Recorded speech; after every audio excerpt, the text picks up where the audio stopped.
একটা করে ঢেউ এখান থেকে কয়েক তলার নিচে হবে, মিনিমাম দোতলার নিচে হবে। এত ঢেউ উঠছে যে দোতলার নিচের পানি ছিটকায় আমাদের এই যে ডেকের উপরে চলে আসছে।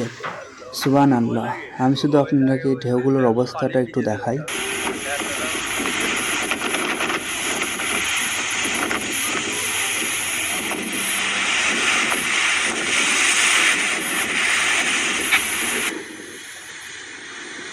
এখন যেখানে আমরা দাঁড়িয়ে আছি এখানে কয়েকশো নটিক্যাল মাইল দূরে আমরা ছাড়া আর কেউ নাই।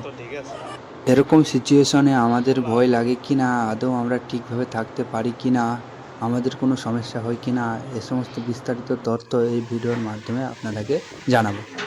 আমি শুধু আমাদের ভয় লাগার মতো যে কারণগুলো একটু বলি।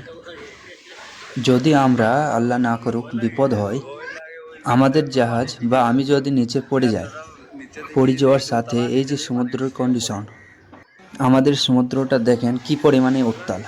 এখন যদিও আপনাদের কাছে এটা বেশি উত্তাল, এর থেকেও কিন্তু বেশি পরিমাণের উত্তাল হয় সমুদ্র। কিন্তু আমি যদি এখন এখানে পড়ি, চোখের পলকে সমুদ্র কোথায় নিয়ে যাবে তার কোনো অস্তিত্ব খুঁজে পাওয়া যাবে না। আমি জাস্ট পড়া চোখের পলকে নিমেষেই হওয়া হয়ে যাব।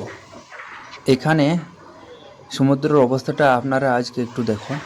আমি আজকে আপনাদেরকে এটা দেখানোর জন্যই নিয়ে এসেছি।